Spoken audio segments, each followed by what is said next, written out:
Welcome back to Golden, Colorado in this month's edition of the RMAC Showcase. It's time for the ladies to take over, where it's been the CSU Pueblo women's basketball team who's put together a great stretch. They've earned the right to host the tournament for the third year in a row, but they're also hoping to have more success than last year, where they were upset in their first round game. The Thunderwolves taking on Regis, the same team that beat them in the semifinals last season. Straight to the second half, Regis up by 1. They missed the first shot, but Jasmine Snipes grabs the air ball and puts it back up to push the Rangers' lead to 3. Thunderwolves come right back down, erase that last bucket. Jenna Knaflick with the nice dribble and pull-up jumper.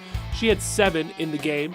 Then the drive from Tilusu Anderson, who gets the rim pretty easily and ties the game at 58 apiece with just over a minute to go in regulation.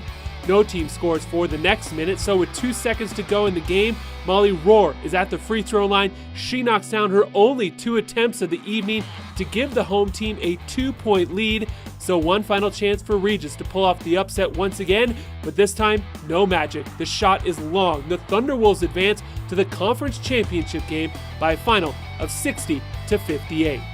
It feels great, especially since it worked out that we play them again in the same round of this tournament, and we get a little redemption on them. Pueblo would face the winner of the other semifinal between Black Hills State and Metro State Denver. This one was tight throughout. The only person who could score on a regular basis was Metro's Emily Hardigan. She had a game-high 16.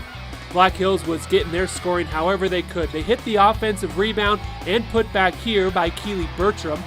Then again hitting the boards. This time it's Daniel Noble as the Yellow Jackets scored 26 points in the paint. Second half, the Roadrunners keeping it close. Janae Squires-Horton drops in 2 of her 11. But in the end, it's Black Hills State who has the last laugh. They only hit 2 3-pointers in the game, but this is one of them from Remy Winners as the Lady Yellow Jackets advance to the conference title game with a 52-50 win over Metro. I knew it was going to be a game like this. 2 teams that really guard and defend really well. I thought both teams really kind of struggled getting things going offensively.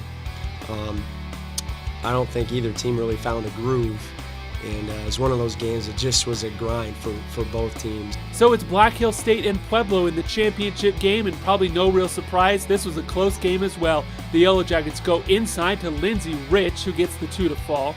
Second half, Rich takes the feed and then works her way into the lane, drops in another deuce. She had a team-high 17. But Pueblo just had too much firepower, especially from Katie Cunningham, the conference defensive player of the year, showing off her offensive skills with a game-high 26 points. She also added 14 rebounds and was 1 assist shy of a triple-double. Here's one of those 9 assists to Rohr, who chipped in 20 points. As CSU Pueblo wins the conference tournament title for the second time in 3 seasons. This time they beat Black Hills by a final of 84-69. This conference, it is very hard. And, you know, last year when we didn't make it to this game in conference, the conference championship, for those who, you know, returned this year, this is what we were striving for, to get back to this point and to win again. Well, to win. So, Pueblo, Black Hills, and Metro State would all advance to the national tournament. The Thunderwolves and Roadrunners would actually play each other in the first round, and it's the 6th-seeded Metro State ladies who come away with the 78-70 victory over the regular season and conference tournament champions from Pueblo. Black Hills State would also come to an end in the first round as they couldn't get past Angelo State and lose 87-75. Metro State's season would only last 1 more game as the Roadrunners fall to West Texas A&M 70-60 in the round of 32. Congrats to all the conference basketball teams for their successes this year. Now to the action taking place behind me, where some of the top track and field athletes in the entire country look to earn the right to call themselves RMAC Conference champions. Let's get straight to the action. 60-meter dash. Don't blink because it's over quickly. Chadron State's Javon Lanier with the victory in a provisional qualifying time for nationals. He would also go on to be named the men's athlete of the meet. Same distance, this time they're going to put obstacles in the runner's way, and the 60-meter hurdle champion comes from the Colorado School of Mines in the form of Tristan Cisneros, who records a provisional time as well. In the 1 mile run, Adams State's George Kelly is the first to cross the finish line as he sets a new fieldhouse record with a time of 4 minutes and 12.27 seconds, which also automatically qualifies him for nationals. In the team race, it was all about Colorado Mines as the Ore Diggers run away with the title for the second time in 3 years. On the ladies' side, the 1 mile run, Western State was dominant as Alicia and Anita Konicek finished 1 and 2 for the Mountaineers. Alicia would also win the 3,000 meter title.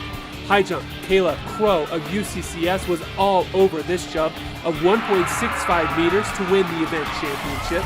Then the final event of the meet would decide the team champions.